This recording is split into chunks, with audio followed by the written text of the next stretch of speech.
ពាក្យថាសាសនាឬក៏សាសនានេះលោកធម្មកោវិទបណ្ឌិតអ្នកប្រាជ្ញនៅក្នុងព្រះពុទ្ធសាសនាប្រែថាពាក្យព្រានប្រដៅពាក្យទូនមានអវាទឬក៏ដំបូន្មានសាសនាហ្នឹងគឺប្រែយ៉ាងដូចនេះប្រែថាពាក្យព្រានប្រដៅពាក្យទូនមានអវាទឬដំបូន្មានយើងអាចនិយាយបានថាសាសនាជាភាសាបាលីនេះមានអានុភាពខ្លាំងក្លានិងពូកែស័ក្តិសិទ្ធិនៅពេលដែលយើងបានអនុវត្តស្វាធ្យាយតាមគោលការណ៍និងមាត្រដ្ឋានដែលលោកបានណែនាំយើងឲ្យប្រព្រឹត្តធ្វើល្អនោះខ្ញុំព្រះករុណាខ្ញុំបាទសូមលំអរកាយក្រាបថ្វាយបង្គំចំពោះព្រះសង្ឃរាជព្រះថេរានុថេរៈគ្រប់ព្រះអង្គជាទីគោរពសក្ការៈដ៏ខ្ពង់ខ្ពស់និងសូមជម្រាបសួរលោកយាយលោកតាពុកម៉ែបងប្អូនគ្រប់មជ្ឈដ្ឋានជាទីគោរពរាប់អាននៅថ្ងៃនេះខ្ញុំប្រកាសណាខ្ញុំបាទសូមអនុញ្ញាតលើកយកនៅពាក្យមួយម៉ាត់មកបង្ហាញជូនលោកយាយលោកតាពុកម៉ែបងប្អូនគ្រាន់ជាការស្ដាប់និងពិចារណាទាំងអស់គ្នាពាក្យនេះគឺលោកយាយលោកតាពុកម៉ែបងប្អូនធ្លាប់បានឮហើយធ្លាប់បានស្ដាប់មកហើយគឺពាក្យថាសាសនានេះគឺយើងបានយកមកប្រើគ្រប់គ្នាជាពិសេសគឺយើងទាំងអស់គ្នាជាពុទ្ធសាសនូបត្ថម្ភជាពុទ្ធបរិស័ទនៅក្នុងព្រះរាជាណាចក្រកម្ពុជាក្តីយើងជាពុទ្ធបរិស័ទនៅតាមបណ្ដាប្រទេសផ្សេងជុំវិញពិភពលោកក្តីបើទោះជាពាក្យនេះជាភាសាបាលីប៉ុន្តែយើងបាននាំគ្នា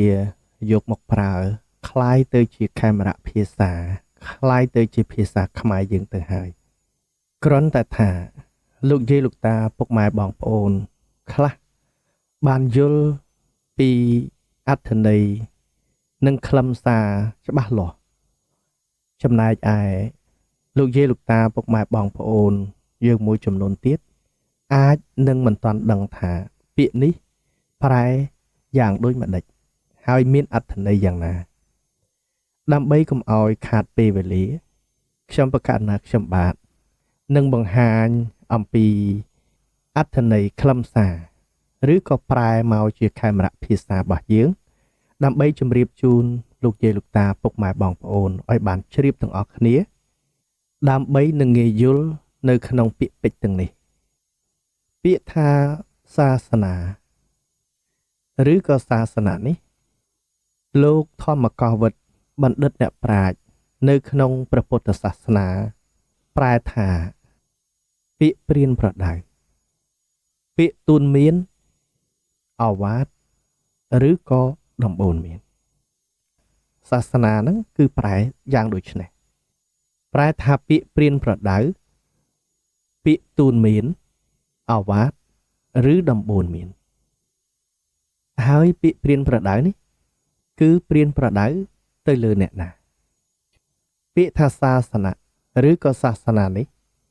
ប្រែថាព្រានប្រដៅទៅលើមនុស្សទាំងមូលនៅក្នុងពិភពលោកយើងការទូនមានការព្រានប្រដៅទៅលើមនុស្សនៅក្នុងពិភពលោកយើងដើម្បីឲ្យបានស្គាល់ពីគន្លងផ្លូវទៅរកសេចក្តីសុខនិងសេចក្តីចម្រើនពីព្រោះថាការរស់នៅរបស់មនុស្សគឺត្រូវតែទទួលបានការអប់រំការទូនមានការព្រានប្រដៅទើបអាចទទួលបាននៅចំណេះចេះដឹងនិងយល់អំពីបាបបុណ្យគុណទោសអាក្រក់ល្អសខ្មៅបានបើសិនជាមនុស្សយើងមិនអាចទទួលបានការបង្ហាត់បង្រៀនអប់រំទូនមានព្រានប្រដៅទេច្បាស់ណាស់ថាការរស់នៅរបស់មនុស្សយើងមិនមានភាពប្រសើរឡើងនោះឡើយដូច្នេះ ពាក្យថាសាសនាឬក៏សាសនានេះគឺអប់រំទូនមានព្រានប្រដៅចំពោះមនុស្សនៅក្នុងពិភពលោកយើងដើម្បីឲ្យរស់នៅមានសុខសន្តិភាពទាំងអស់គ្នាចេះស្រឡាញ់គ្នា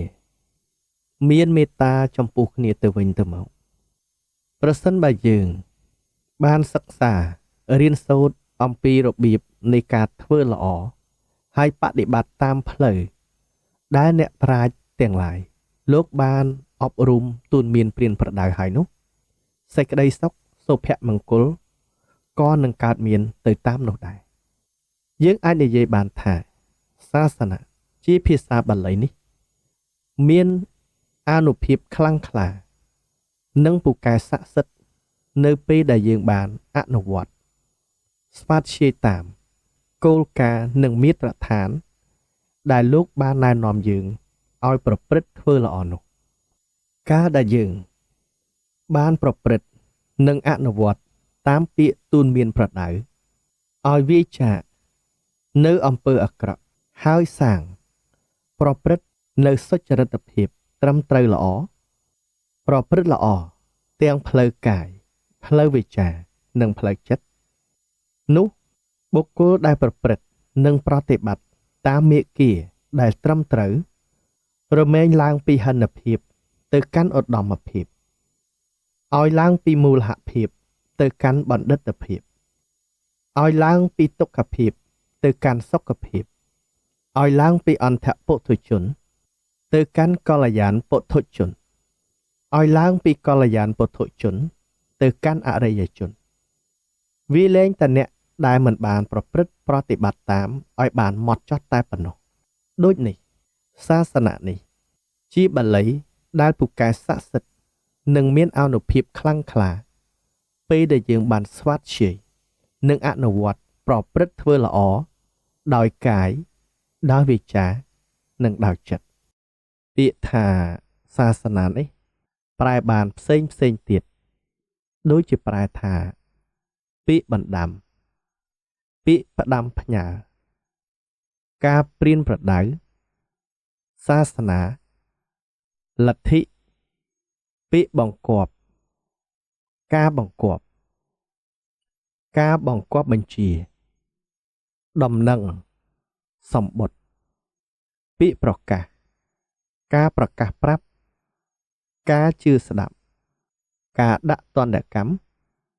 ការផ្ចាលទោសការកែសម្រួលការគ្រប់គ្រងនិងការត្រួតត្រាបើយើងប្រែភ្ជាប់ជាមួយនឹងព្រះពុទ្ធយើងអាចនិយាយបានថាពុទ្ធសាសនាឧទាហរណ៍ថាព្រះពុទ្ធទៅជាពុទ្ធសាសនាឬក៏ព្រះពុទ្ធសាសនាព្រះពុទ្ធសាសនា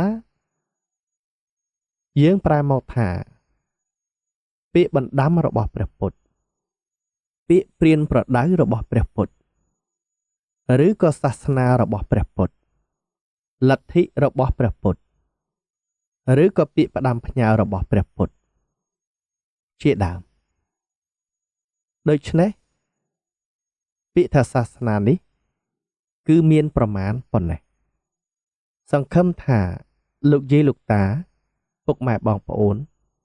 នឹងបានយល់ពាក្យថាសាសនាឬក៏សាសនានេះព្រះករុណាព្រះថេរានុថេរៈគ្រប់ព្រះអង្គជាទីគោរពសក្ការៈលោកយាយលោកតាពុកម៉ែបងប្អូនជាទីគោរពរាប់អានខ្ញុំសូមបញ្ចប់ការបង្ហាញពីអត្ថន័យខ្លឹមសារនិងពាក្យប្រែរបស់សាសនាឬក៏សាសនានេះប៉ុណ្ណេះខ្ញុំព្រះករុណាខ្ញុំបាទសូមអធិស្ឋានអភ័យទោសនៅរាល់កំហុសខុសឆ្គងទាំងឡាយដោយអចេតនានិងសូមប្រម៉ែប្រមូលមហាកុសលដែលកើតអំពីទឹកចិត្តជ្រះថ្លានិងការប្រព្រឹត្តល្អដោយកាយដោយវាចានិងដោយចិត្តសូមប្រគេននិងគោរពជូនព្រះករុណាព្រះថេរានុថេរៈគ្រប់ព្រះអង្គលោកយាយលោកតាពុកម៉ែបងប្អូនទាំងអស់សូមសំប្រកបតែពុទ្ធពរទាំង4ប្រការគឺអាយុវណ្ណៈសុខៈពលៈ កុំបីឃ្លៀងឃ្លាតឡើយសម្រាប់ពេលនេះខ្ញុំប្រកាសណាខ្ញុំបាទសូមអរព្រះគុណនិងសូមអរគុណ